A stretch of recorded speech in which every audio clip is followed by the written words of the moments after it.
Bonjour à tous. Aujourd'hui, j'ai Blandine Ladouceur avec moi parce qu'on va vous parler de comment utiliser la peur comme prétexte pour entrer en relation avec soi pour faciliter le passage à l'action. Alors, merci Blandine d'être ici avec nous. Merci à toi, ça me fait vraiment très plaisir. Est-ce que tu pourrais nous partager un peu, parce qu'on a parlé déjà un peu avant l'entrevue, on parlait un peu de la psychologie, de la pertinence. Tu as quand même une technique que tu as comme développée pour pouvoir justement entrer en contact avec soi à travers la peur pour faciliter le passage à l'action. Peux-tu nous en parler un tout petit peu plus? Oui, alors en fait, moi, c'est une technique que j'ai développée parce que moi, j'étais juste dans le passage à l'action avant. C'est-à-dire que j'ai eu une vie avec des épreuves. Là, j'ai eu des trucs vraiment pas cool dans l'enfance. J'ai vécu de la violence conjugale à l'âge adulte pendant une dizaine d'années.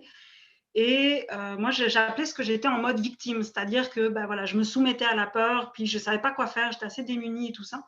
Puis à un moment donné, j'ai trouvé un levier de pouvoir. Puis du coup, j'ai plus voulu le lâcher parce que là, je devenais puissante, je devenais une guerrière. Donc, voilà, j'étais une femme forte. Il fallait que je fasse plein de défis. J'ai été sur un voilier dans l'océan Indien pour traverser l'océan Indien comme équipière. Voilà, j'ai relevé plein de défis et tout parce que je me disais, je vais vaincre toutes mes peurs. Puis quand elles seront vaincues, je vais avoir comme un espèce d'espace de tranquillité. Puis je vais pouvoir vivre une vie tranquillou comme j'ai toujours voulu la vivre. Sauf que j'ai failli faire un burn-out à cause de ça. Et le truc, c'est que je me suis rendu compte que vouloir vaincre mes peurs tout le temps me mettait en guerre contre tout le monde autour de moi, parce que bien sûr, tout ce qui représentait une menace, fallait que je prenne le dessus. Et c'était aussi toutes les parties en moi qui étaient faibles, il fallait que je prenne le dessus aussi parce que je voulais absolument pas paraître faible pour risquer qu'on m'agresse à nouveau.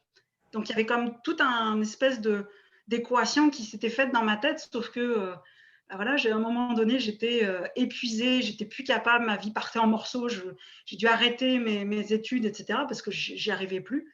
Et puis j'ai un ami qui m'a dit, je salue Christian au passage parce qu'il m'a vraiment été d'un grand secours à ce moment-là. Il m'a dit, ouais, mais tes peurs, si au lieu de les vaincre, tu essayais de les accepter plutôt. Puis ça a été un long chemin, parce que accepter les peurs quand j'avais juste envie de les tabasser puis de me donner des coups de pelle dessus pendant plusieurs années, c'était pas vraiment un mouvement naturel. Mais ce que j'ai découvert petit à petit, c'est que finalement, chaque peur est pertinente. C'est-à-dire que ça a beau être irrationnel, ça a beau être sembler exagéré, blabla et tout ça, la nature, qui est si bien faite avec l'évolution, avec des milliers d'années et tout ça, pourrait pas garder un truc qui est absolument contre-productif puis qui sert juste à nous faire suer. C'est pas logique.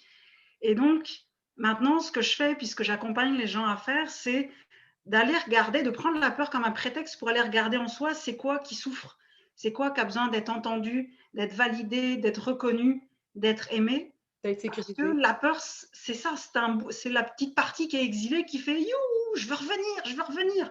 Elle n'est pas très douée dans sa méthode de communication, là, mais c'est ça qu'elle fait. Elle appelle juste « Hey, je veux revenir ». Et donc, si j'écoute tout ce qu'elle a à me dire, toutes les souffrances qu'elle amène, puis ça ne dure pas si longtemps que ça, finalement, une souffrance, quand je l'écoute, elle s'en va. Après, la peur s'en va, puis je peux passer à l'action de manière beaucoup plus facile sans devoir rassembler tout mon courage, y aller avec beaucoup de volonté, de force. J'ai essayé, parce que moi, c'était ça mon truc. J'avais l'impression d'être un peu Hulk, Oui. c'est-à-dire avec comment on appelle ça, des chaînes au poignet. Puis mon image, c'était vraiment j'arrachais les chaînes du mur, puis je partais à l'action. Sauf que je n'ai pas pu faire ça très longtemps.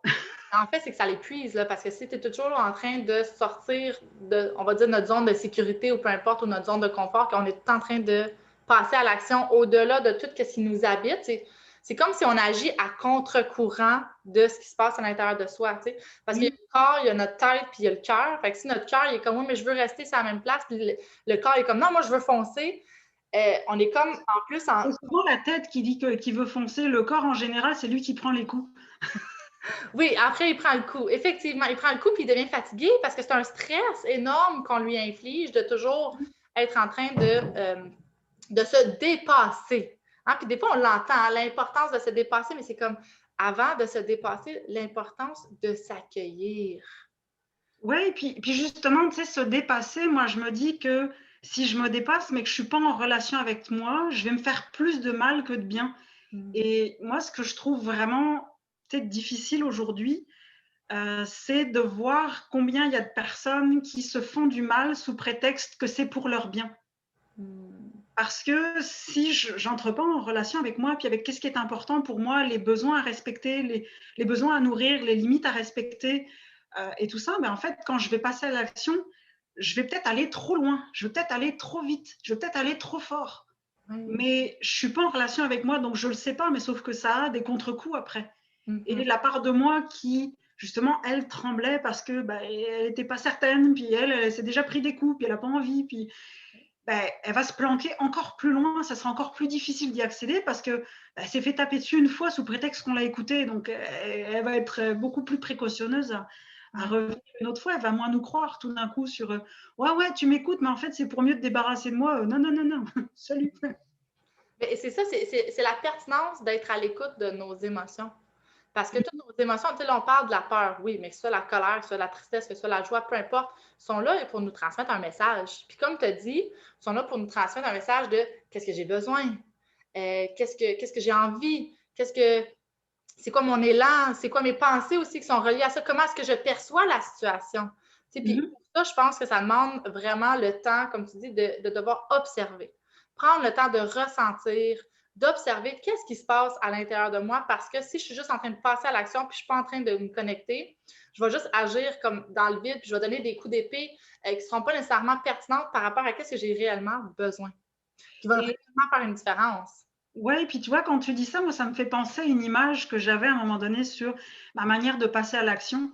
C'était quand j'étais en mode très volontariste, ouais, quand on veut, on peut, puis bref, tout ce genre de trucs-là. En fait, moi, je vois ça comme je jetais un pont par-dessus un précipice pour passer de l'autre côté. Et ce dont je me suis rendu compte, c'est que quand je jette un pont pour passer de l'autre côté, tout ce qu'il y a dans le précipice, j'en tiens pas compte. Et en fait, c'est ça, c'est là où je me fais vraiment du mal, même si je le vois pas, parce que de toute façon, je suis coupée de mon corps, donc il n'y a rien qui se passe. Mais c'est plutôt, en fait, finalement, les observations successives. Puis je sais que c'est inconfortable, parce que moi, le truc, c'est que quand j'ai mis en place ce processus, moi, j'avançais à l'aveugle. Il n'y a personne que je connaissais qui l'avais fait. Je n'avais pas de livre, de théorie à laquelle me raccrocher et tout. Il fallait juste que je me débrouille comme je pouvais. Et je trouvais ça difficile de juste observer, puis d'observer une fois, puis d'observer sur le même type de peur la fois d'après, qui pouvait être 10 jours après. D'observer encore et tout, parce que je me dis, ouais, mais ça finira jamais. Tu sais, je fais juste observer. Tu sais. Alors, observer avec curiosité, sans jugement, parce que alors là, c'est vraiment la fin. Avec humour, parce que moi, c'est clairement ce qui m'a sauvée, c'est de rigoler de ce que ça me faisait faire. Comme, bon, ben, je suis encore là-dedans. Bon, ok. Mais tous ces moments où je m'accordais de l'attention, de la bienveillance, de la douceur, puis où je ne mettais pas de pression, où je ne me culpabilisais pas non plus, etc., c'est comme si chacun de ces moments d'attention que je m'apportais, que je ne m'étais jamais apporté auparavant, puis que peut-être que jamais personne m'avait apporté auparavant, je comblais petit à petit le ravin qui me permettait de passer à l'action. Et donc, du coup, j'ai plus besoin de déployer l'artillerie, puis l'infanterie et tout ça pour jeter un pont et passer de l'autre côté. Là, au fur et à mesure que j'ai comblé l'abîme entre les deux, après, c'est un chemin qui est plein. Donc, il faut quand même que j'ose à un moment donné passer à l'action, et pas en me mettant un coup de pied au derrière, mais plutôt en me tenant fort, moi, et qu'est-ce qui est important pour moi, qu'est-ce que j'ai envie pour moi, pour ma vie, etc. Et là, ça va se passer, mais à force d'observer, l'élan, il vient. Parce qu'au bout d'un moment, ma situation, je la connais par cœur. C'est-à-dire que moi, c'était tellement drôle. Il y a des fois, je me voyais faire, parce que tant que la transe de peur est vraiment là, je ne peux pas faire autre chose. C'est-à-dire que j'ai beau voir ce qui se passe, je suis trop prise, je suis trop sous emprise pour faire autre chose. J'ai déjà essayé, hein, j'ai essayé beaucoup, parce que moi, j'ai tendance à dire « Mais non, je suis capable !» Ça n'a pas marché, parce que l'emprise de la peur est trop grande. Puis en plus, je passais à l'action trop tôt. Puis du coup, je culpabilisais de ne pas arriver au résultat que je voulais. C'était quand même pas mal dommage. Et je me suis rendu compte que observer, rien que ça déjà, c'est plus de 50% du boulot. Parce qu'avant, je suis juste dans un brouillard. Donc déjà, rien que le fait de voir que je fais quelque chose d'inadapté, c'est un progrès. Non, mais parce que des fois, c'est comme, tu sais, moi, je me suis pris des fois à me dire, mais non, mais sérieusement, t'es encore là, quoi, tu sais, et puis l'autre part de moi qui fait, non, mais c'est parce que ça a besoin d'être là, qu'est-ce que tu veux, tu sais, c'est pas que c'est adapté, c'est que pour l'instant, je sais pas faire mieux. Exact. Puis c'est de s'accueillir dans le processus parce que, tu sais, des fois, on vise le résultat. Tu sais, tu l'as dit tantôt. Ah, des fois, je culpabilise, admettons, parce que le résultat, il n'était pas là. C'est-à-dire, OK, bien, on peut regarder la progression au lieu de le résultat. Et donc, quand on est dans l'observation, ce que j'aime, c'est qu'il n'y a pas de résultat, il n'y a pas de course, il n'y a pas de, il n'y a pas d'objectif en soi. Ouais. C'est juste d'observer, d'accueillir. Au pire, l'objectif, ça pourrait être d'accueillir. Accueillir sans jugement. Puis quand on parle d'accueillir, juste pour que je puisse être claire avec les personnes qui sont à la maison, c'est accueillir ce qui se passe. Mettons, quand il y a une émotion qui monte, là, bien, il y a des sensations physiques là, qui sont reliées à ça. Donc, d'accueillir puis d'observer, c'est quoi les sensations physiques que je ressens? Est-ce que c'est de la fatigue? Est-ce que c'est une boule dans le ventre? Est-ce que c'est des dents qui sont crispées? C'est quoi la sensation physique que l'émotion m'amène? Et ensuite, est-ce que j'ai des pensées par rapport à ça? Y a-t-il des pensées qui montent? Puis de voir, bon, ben, est-ce que je suis capable d'identifier l'émotion? Des fois, ça se peut qu'on ne l'identifie pas, là, c'est de la peur, là, mais qu'on se dise, ben, je me sens comme ça, ou je me sens pas bien, ou il y a quelque chose, de juste essayer de mettre des mots sur ce qui se passe à l'intérieur.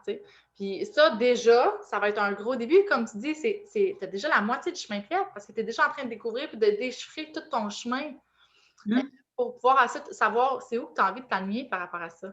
Tu sais, je lisais un livre là que moi je trouve vraiment fantastique, tu sais, dont je te parlais avant quand on discutait, c'est Le corps n'oublie rien.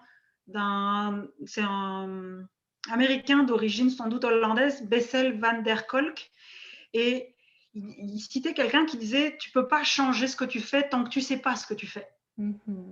Et c'est pour ça que juste rester en observateur de ce que je fais, et en fait le faire plein de fois parce que l'inconscient, il est par couche. Donc, la première fois, je vais peut-être avoir les pensées évidentes que j'ai l'habitude d'entendre. Puis elles sont géniales parce qu'en fait, quand tu entends ces pensées-là, c'est que tu sais que c'est le plus gros morceau, c'est-à-dire ce que la part de toi qui est exilée et qui veut rentrer en contact a trouvé de plus j'aime pas le terme impactant parce que c'est anglophone, mais à trouver qu'il y avait le plus d'impact pour te faire réagir. Ouais. Donc, tu sais qu'en fait, c'est le pire. Ce qu'elle t'a donné, c'est le pire à peu près. Mais ça contient une promesse. C'est-à-dire que la part de toi, elle est maladroite. Donc, si elle te dit t'es nul, ben, en fait, ce qu'il faut entendre derrière, c'est j'aimerais tellement me sentir bonne. Ouais. Et me reconnaître comme quelqu'un de bon, de valide, de capable, etc. Donc, en fait, c'est ça qui est intéressant, c'est quand on écoute, puis qu'on entend ce qu'il y a derrière, on voit c'est quoi la promesse quand j'aurai réussi à ramener cette part-là à l'intérieur de moi, c'est je vais me sentir bonne, je vais me sentir quelqu'un d'intéressant. Si jamais je me dis, ouais, de toute façon, personne, tout le monde s'en fout de ce que tu dis, de ce que tu es, etc. Il y a un message en arrière qui est juste un tout petit peu déformé, un petit peu beaucoup d'ailleurs, déformé. Et c'est ça qui est chouette, c'est-à-dire que quand je l'entends, c'est comme ah ok, donc il y a une part de moi qui veut se sentir bonne, il y a une part de moi qui veut se sentir intéressante, il y a une part de moi qui veut se sentir belle, etc., etc. Donc c'est chouette finalement. C'est juste que c'est déformé. Oui. Et petit à petit, à force de m'écouter, puis à la deuxième observation, ben, je prends ce que j'ai vu à la première observation. C'est comme ah ben là, tu sais, quand j'ai la peur je sais pas moi, de me faire critiquer, ben tiens, première observation, j'avais peur que les gens me trouvent pas crédible. Puis là, c'est comme ah ouais, puis j'ai une espèce de pointe de côté quand j'ai cette peur-là, cette phrase-là qui monte dans ma tête où ah, tout d'un coup, je me rends compte que ouais, ce que j'ai peur, c'est qu'en fait, tout le monde se détourne de moi après si jamais on croit que je suis pas crédible. Et puis ça fait comme une petite carte de chasse au trésor. Mais en fait, c'est une chasse au trésor. Tel que là, c'est pour ça que moi je dis, je sais que je suis un peu la seule à dire ça, mais moi je dis trop bien quand il y a une peur qui arrive maintenant. Je sais que non, mais parce que, oui, c'est spécifique parce qu'il y a une émotion qui arrive. Oui, et puis ça veut dire que c'est une occasion de connecter avec moi. Oui, exact, mais c'est vraiment ça, parce que les émotions, moi, je le vois tellement comme ma petite fille intérieure, mettons. J'ai des émotions, une petite partie de moi, puis comme je me souviens que la première fois que j'ai fait une thérapie, tu sais, moi, j'étais déconnectée littéralement de mes émotions quand j'ai fait mon burn-out, dépression, là. C'était comme, je voulais rien savoir, je faisais tout pour éviter, finalement, de ressentir ma colère, ma tristesse, ma peur, et Je me souviens que la première fois que mon thérapeute m'avait dit connecte avec ta petite fille intérieure. Écoute, elle était cachée dans un garde-robe, elle tremblait presque. Puis moi, j'étais comme, puis il faut que je la sécurise. J'étais comme, mais j'ai aucune idée comment. Tu sais, j'étais comme, mais je suis pas à la hauteur. Tu sais, j'avais tellement peur de ne pas être à la hauteur. Puis je me souviens, j'ai juste dit, regarde, je dis, aujourd'hui, je le sais que tu existes. Aujourd'hui, je comprends que tu es là. Aujourd'hui, je comprends que je t'ai abandonné pendant tellement d'années que c'est normal que tu n'aies plus envie de me faire confiance. Parce que tu n'as plus envie de me parler parce que je ne t'ai pas écouté. C'est comme ces parties-là, puis je me souviens que j'ai juste dit à ma petite fille, j'ai dit, regarde, j'ai dit, je te promets que je vais faire de mon mieux. Je ne serai pas parfaite, mais je vais faire de mon mieux pour être capable de t'accueillir puis de t'écouter quand tu vas me parler. Puis c'est cette partie-là de moi, c'est mes émotions, c'est mon corps, c'est mes pensées, c'est ce qui est à l'intérieur de moi. C'est cette partie-là qui parle. Puis je me dis, si je suis à l'écoute, bien, c'est que je peux tellement mieux aligner ma direction par rapport à qu'est-ce que j'ai besoin, parce que c'est elle qui sait au final qu'est-ce que j'ai besoin. Parce que si je ne suis pas en train d'écouter elle, puis que je suis en train d'agir, je suis en train d'écouter qui quand je passe à l'action? Je suis en train d'écouter quelqu'un d'autre qui est en train de me dire oui, oui, c'est bon pour toi de marcher. Ah ouais, go, mets tes souliers là. Ah ouais, passe à l'action, puis go, va marcher. OK, mais si moi, mon élan, c'est pas d'aller marcher, puis c'est de chanter à la place. C'est de voir, puis de se respecter là-dedans, puis de vraiment être à l'écoute de cette partie-là à l'intérieur qui crie, finalement, jusqu'à temps que, tu sais, c'est... À un moment donné, elle n'a plus besoin autant de crier quand on prend le temps d'être à l'écoute, puis qu'elle se connue. Puis sinon, tu sais, si passer à l'action sans écouter, mais il y a des fois on est obligé de passer à l'action d'une certaine manière. Mais moi, c'est là que je dis, dans ce cas-là, l'idée, c'est de limiter les dégâts. Parce que agir vraiment de manière neuve, quand je suis encore sous l'emprise de la peur, c'est pas possible parce que j'ai encore, c'est un peu comme une marionnette qui a des fils au bras, etc. Je suis encore sous emprise. J'arriverai jamais, là, j'aime pas dire jamais, mais c'est comme si je suis sous emprise, j'arriverai jamais à passer à l'action comme si j'étais libre. C'est pas, de base, c'est juste pas possible. Donc, c'est plutôt limiter les dégâts. Donc, me mettre en sécurité si jamais je suis en danger, c'est m'écarter de personnes qui peuvent être dangereuses pour moi, etc.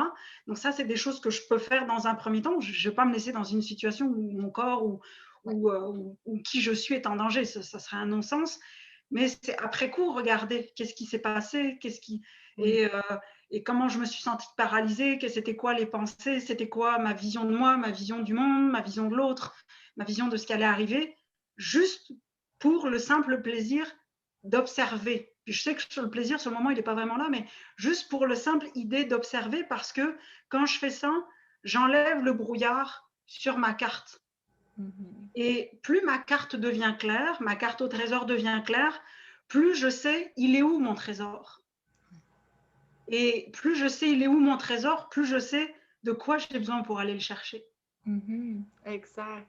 Et donc, le passage à l'action va être simple parce que, en tout cas beaucoup plus simple qu'avant, parce qu'au fur et à mesure d'avoir déployé, enfin enlevé le brouillard sur ma carte, je vais voir, ah mais en fait, vu que je me sens comme ça et tout, il faudrait peut-être que j'aille chercher tel outil qui va me permettre de me sentir mieux. Ou peut-être que j'ai besoin de développer telle ressource à l'intérieur de moi qui va me permettre de ne plus me sentir comme ça. Exact. Et ce qui fait qu'au final, quand le passage à l'action, le moment de passer à l'action vient, c'est un élan des tripes. Parce que j'ai tout ce qu'il faut, ou quasiment tout ce qu'il faut pour me passer à l'action. Je n'ai pas besoin de devoir aller chercher un surplus d'énergie, de courage. Ça, c'est dans des situations de survie, mais ce n'est pas ça qu'on souhaite au quotidien, quoi. Mais ça me fait beaucoup penser, tu sais, puis ça me fait beaucoup penser, mettons, à l'histoire avec mon ex-mari. Donc, dans le fond, moi, ça m'a pris un certain temps avant de prendre le courage, on va dire, de quitter la relation. Puis je te dirais qu'à la fin, ça s'est fait de façon naturelle, ça s'est fait de façon dans la douceur, vraiment.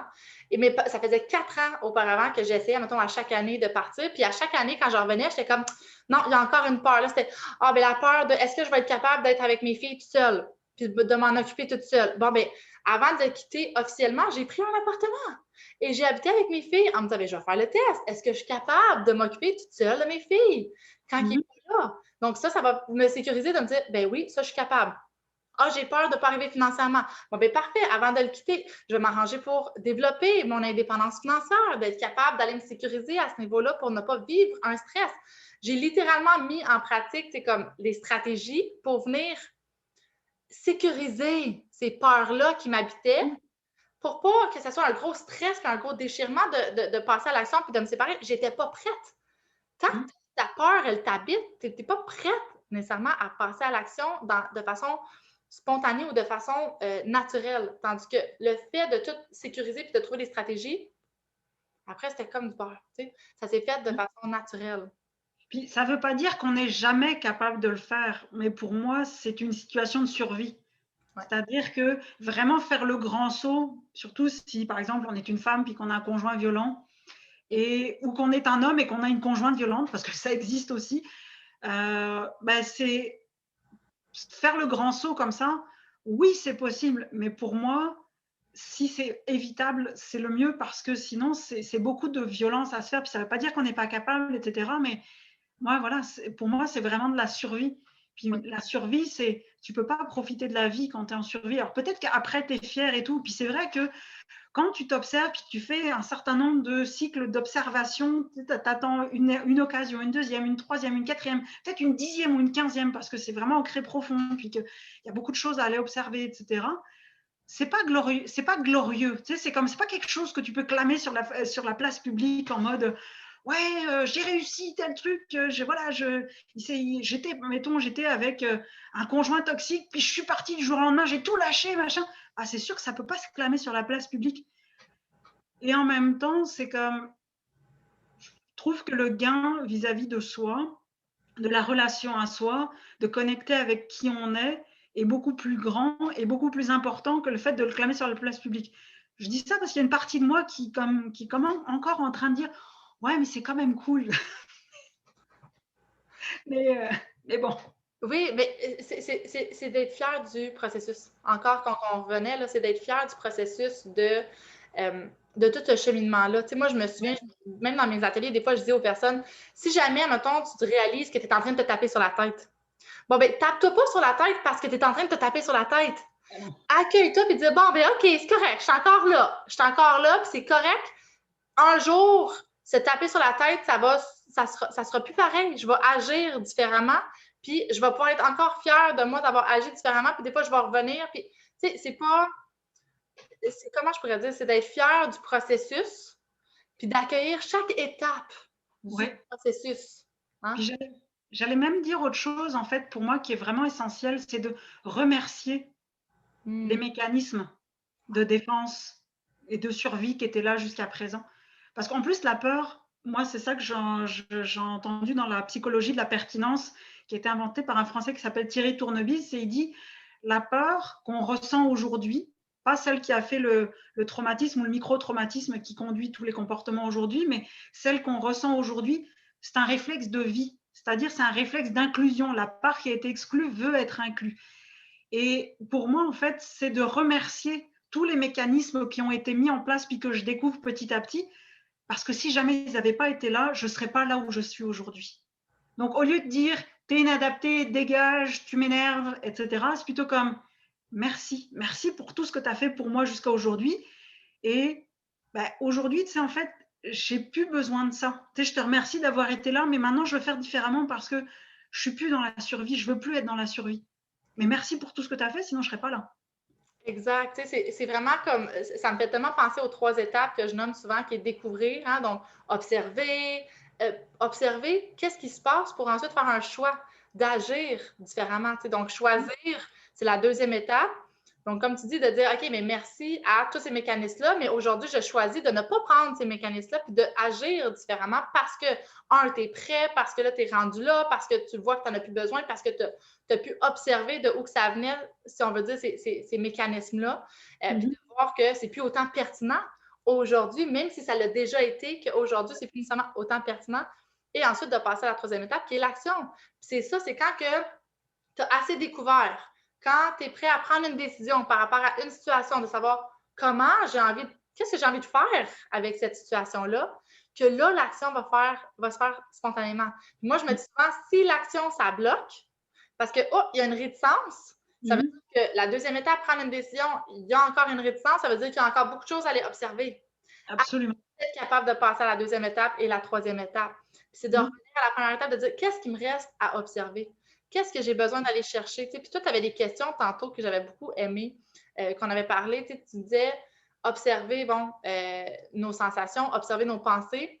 Puis dans nos pensées, c'est de leur poser certaines questions. Puis ça, je sais qu'il y a différentes méthodes utilisées pour, on va dire, soit restructurer nos pensées, soit de voir une perspective différente.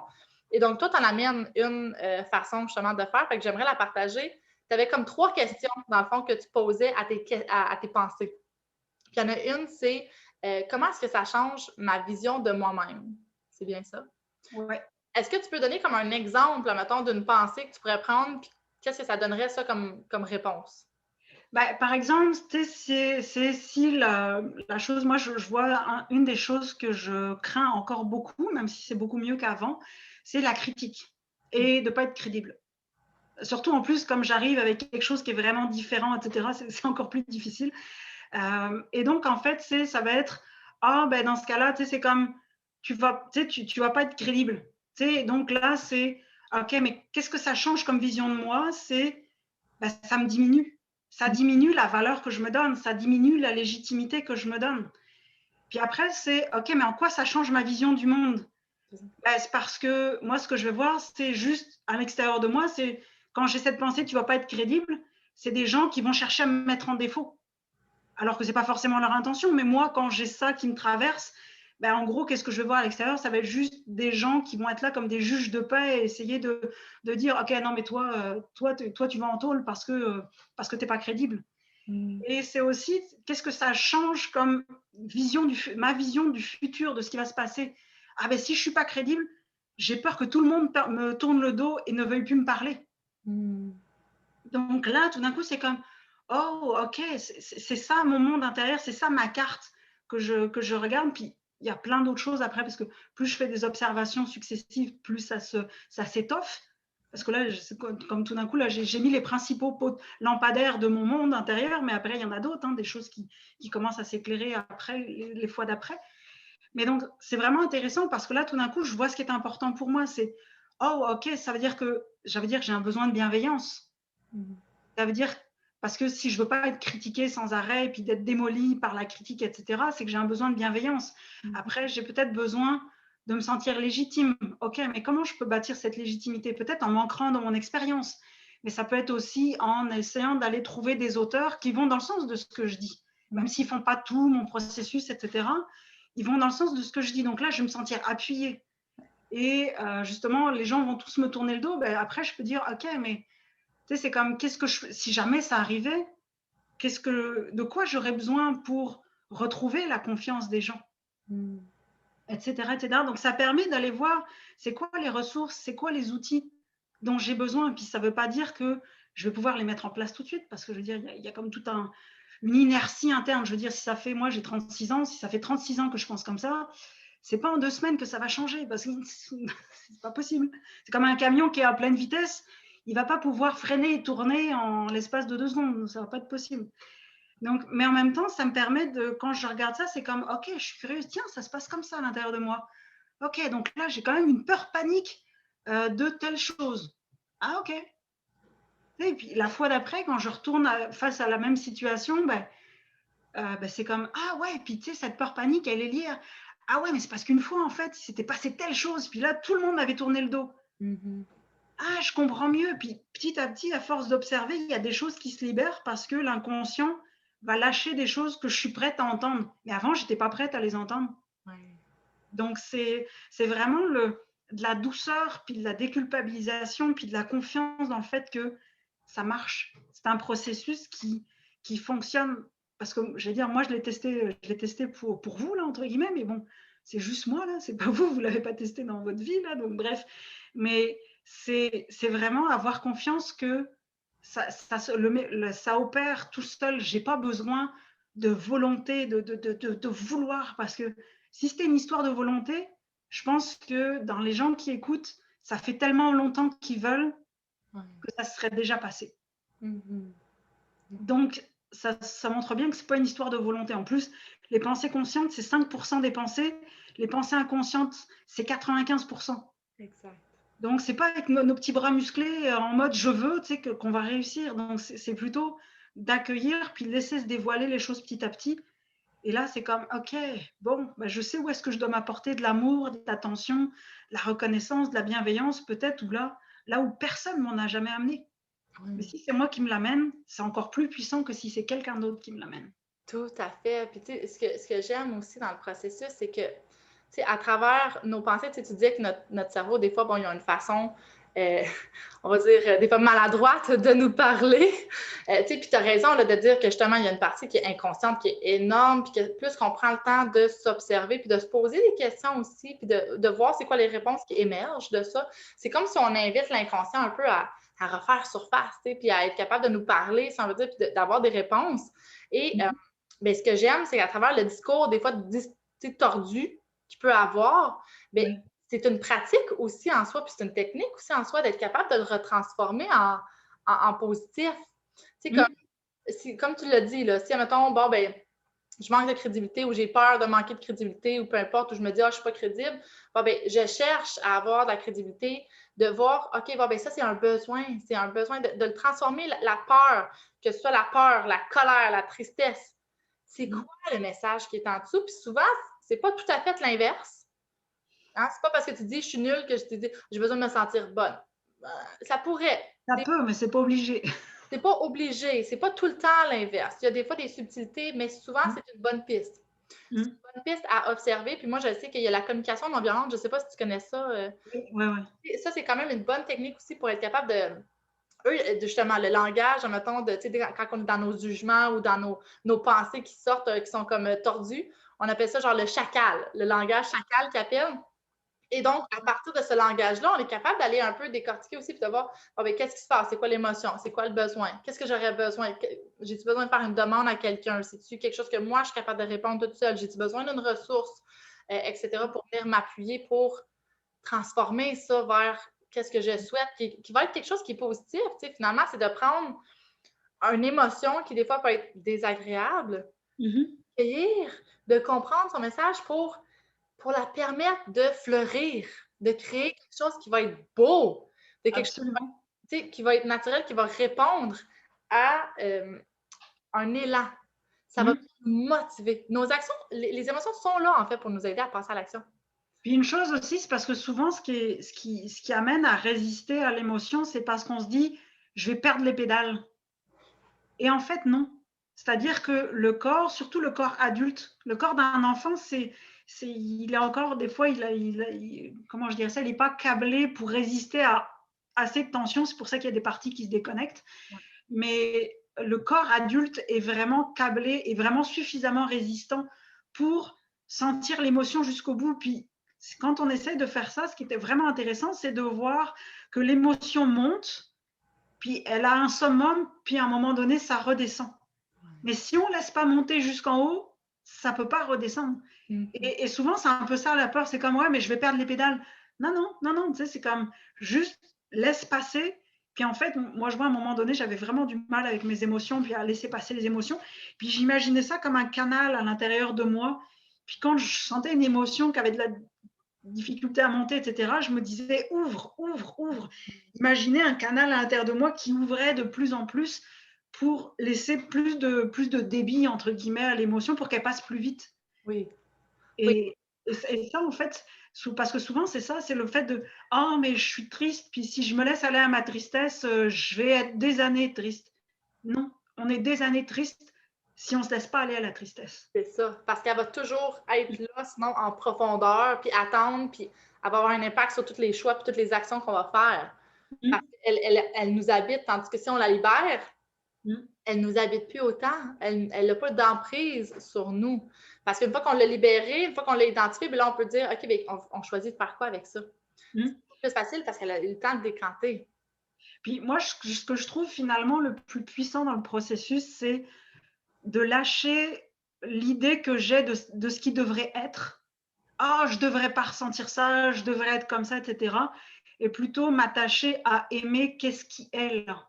Parce que de toute façon, que je le veuille ou non, c'est là.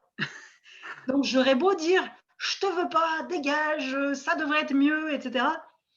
Ouais, mais là, c'est que c'est là. Donc, soit tu fais quelque chose avec moi, soit tu vas rester poigné avec moi.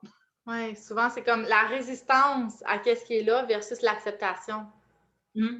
Mais La- des fois, c'est difficile parce que souvent, l'acceptation, c'est vu comme de la résignation, c'est vu comme baisser les bras, c'est vu comme être lâche. Parce que moi, c'est ça aussi qui m'empêchait d'accepter ce qui me traversait. C'est parce que je disais, mais je peux pas, tu sais, je vais quand même pas baisser les bras, je vais quand même pas arrêter de me battre.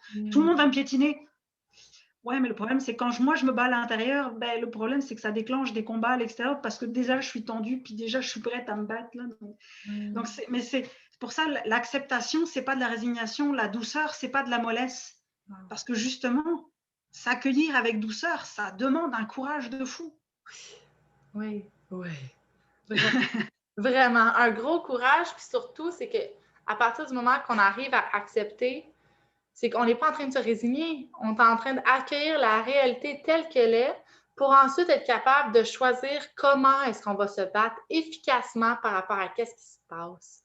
Puis Mais pas se battre, pas pas se se battre. battre, là, mais Faire face à, et surtout se tenir avec soi ouais, pour passer au travers de ce qui se présente. Parce que exact. justement, les mots sont vraiment importants. Se battre, c'est vraiment un vocabulaire guerrier, se battre, vaincre, etc. Puis c'est plutôt se tenir avec soi pour passer à l'action, ne plus se lâcher. Mm-hmm.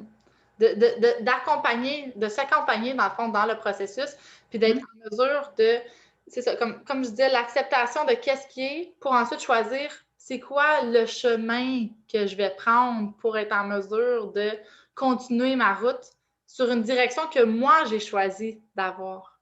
Mmh. C'est vraiment, puis j'espère qu'à la maison, ça vous rejoint, ça, qu'est-ce qu'on vous parle. Si jamais vous avez des commentaires ou peu importe, vous pouvez les écrire dans les commentaires en dessous de la vidéo. Mais j'apprécie beaucoup ton expertise aussi, puis ton expérience que tu amènes. Blandine, ça apporte vraiment une dynamique autre. Puis en même temps, ça se rejoint beaucoup à ce que je partage souvent avec les 7 astuces, comme je dis souvent. Mmh. Bon, l'importance de ressentir, d'observer, l'acceptation des situations. Je veux dire, je pense que à force, ça fait comme 14 semaines que je fais des, des expériences avec pas des entrevues avec des experts, avec des témoignages, avec des ateliers. Puis c'est comme, au final, c'est le même message, n'est-ce pas? C'est d'être en mesure d'observer qu'est-ce qui se passe pour être capable de faire un choix sur qu'est-ce qu'on veut faire avec tout. Mmh.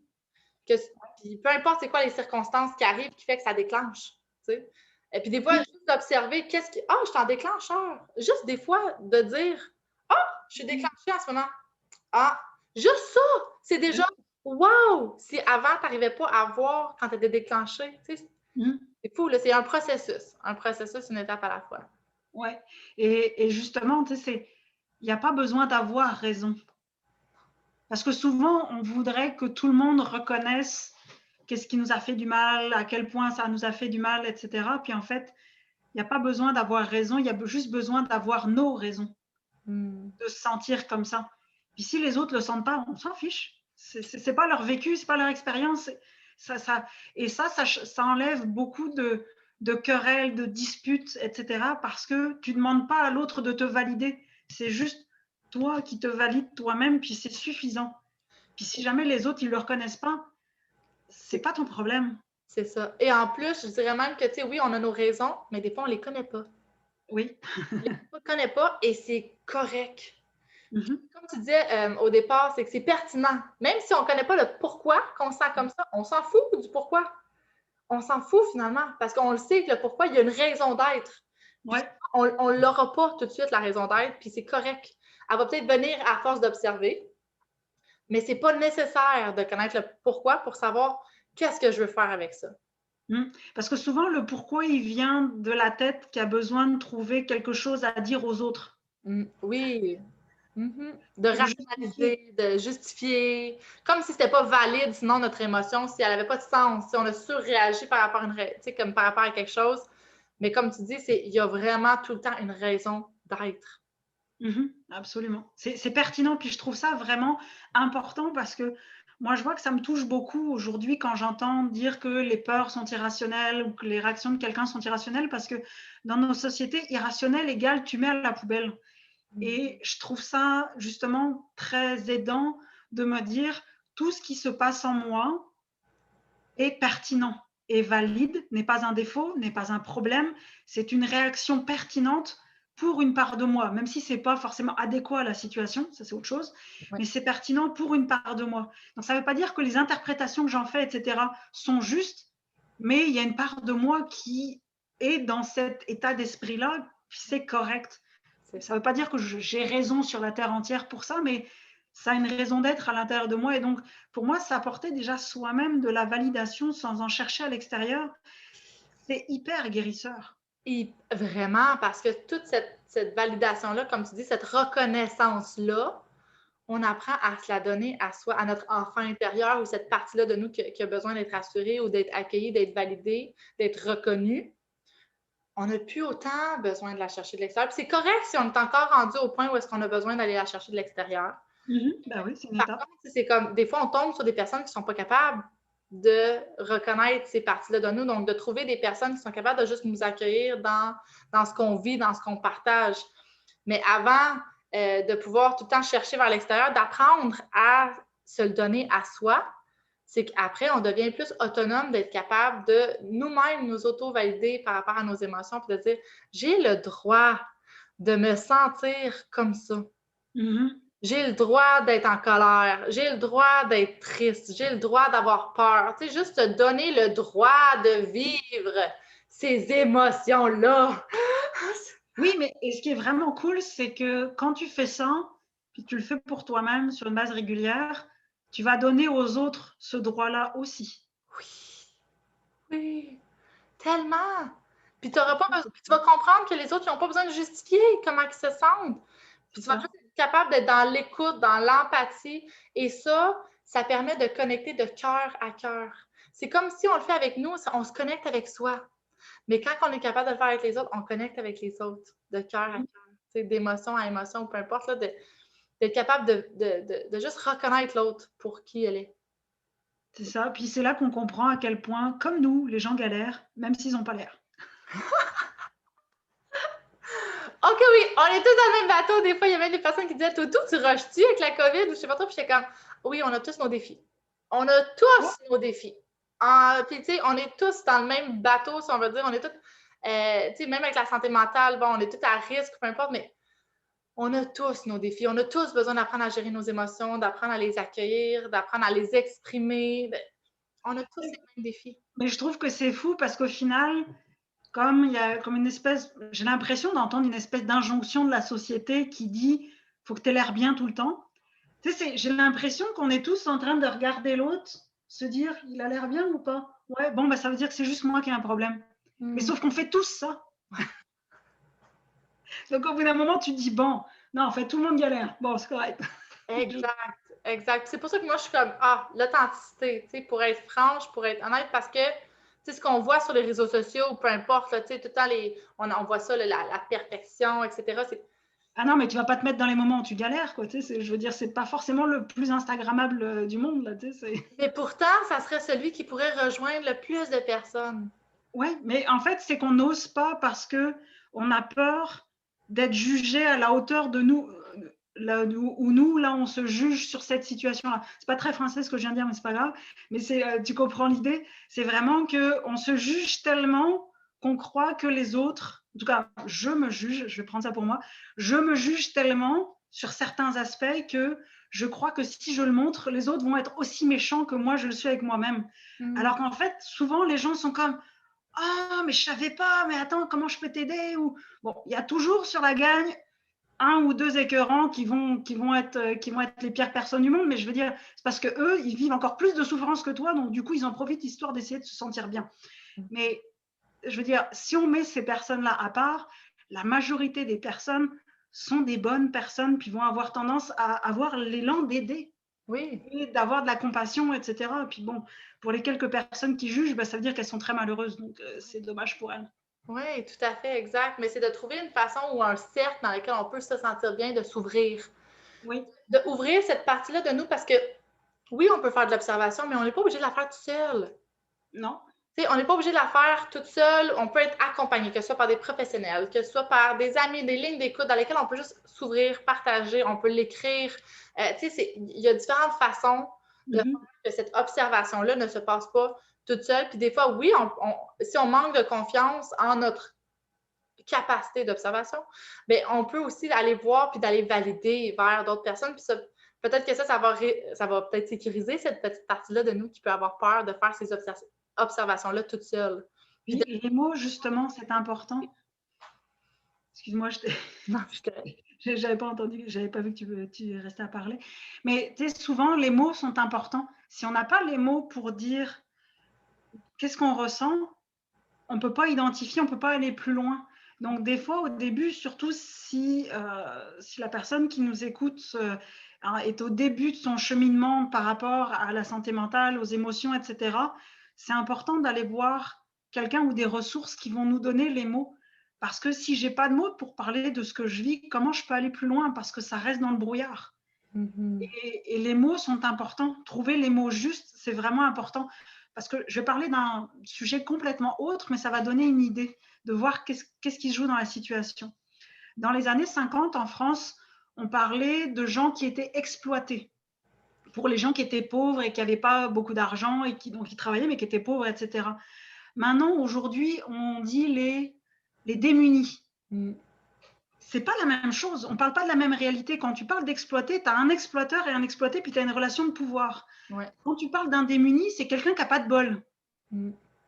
Et du coup, tu t'adresses pas à la situation de la même manière parce que tu la perçois pas de la même manière. Donc, si tu n'as pas des mots justes pour parler de l'état dans lequel tu te sens, puis de parler de la situation, tu pourras pas trouver les bons outils et développer les bonnes ressources intérieures pour y faire face. Et souvent même, ce que je trouve difficile aussi, c'est que j'ai l'impression que la société a tendance à faire peser sur l'individu la responsabilité de ce qui se passe dans la société. C'est-à-dire que, en gros, j'ai un problème de santé mentale, donc c'est mon problème. Oui, mais peut-être que tu as un contexte qui ne t'aide pas. Oui, tout à fait.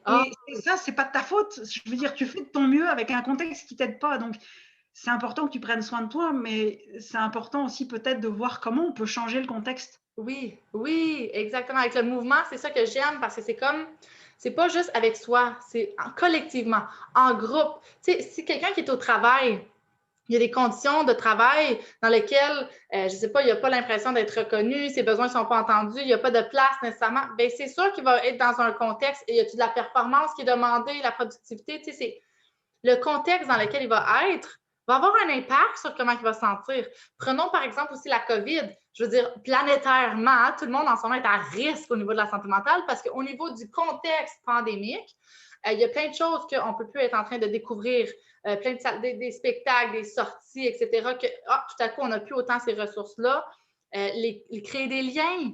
C'est une fondation solide, là, les 7 astuces, là, donc créer des liens, ça en est aussi. Puis les gens ont eu besoin de s'adapter, à savoir comment, mais on a quand même un besoin d'être en personne. Ça crée l'isolement, etc. Donc, tous ces contextes-là sont tous à prendre en compte par rapport à ça, puis à savoir, OK, j'observe, oui, il y a certaines choses qui me reviennent, il y a d'autres choses sur lesquelles j'ai juste pas le contrôle, puis il faut que je choisisse qu'est-ce que je veux faire avec ces situations-là, c'est quoi mon pouvoir d'agir par rapport à ça, parce que sinon, j'ai pas le contrôle sur tout, là. T'sais, même si je peux observer tout, c'est pas juste moi avec moi, c'est moi avec les autres. La santé mentale, c'est les autres envers moi. On a un inter-influence, tout le monde ensemble. Tout le monde était comme, ben oui, on laisse la libre place à nos émotions, qu'on les accueille, qu'il y a moins de tabous, qu'on peut parler de toutes ces choses-là. Ben il y a beaucoup moins de honte associée à certaines choses. Les gens vont peut-être s'ouvrir plus facilement. C'est pas juste nous, cette peur-là, des fois, qui nous habite. Exemple, mettons, la peur de demander de l'aide. Oui, on peut nous-mêmes essayer de se sécuriser, trouver une façon, mais des fois, cette peur-là, c'est comme par rapport à un contexte qui vient de l'extérieur, puis des fois, ce contexte-là, il est encore là. C'est normal que la peur soit encore là, c'est le contexte qui est encore là. Fait essayer de prendre ça en compte, mais c'est sûr que c'est pas toujours évident. C'est pas évident à essayer de prendre tout ça en compte, là. C'est pour ça que c'est observation, puis ça prend plusieurs fois, comme tu nommais, de juste observer puis de voir qu'est-ce qu'on peut faire avec tout ça, t'sais.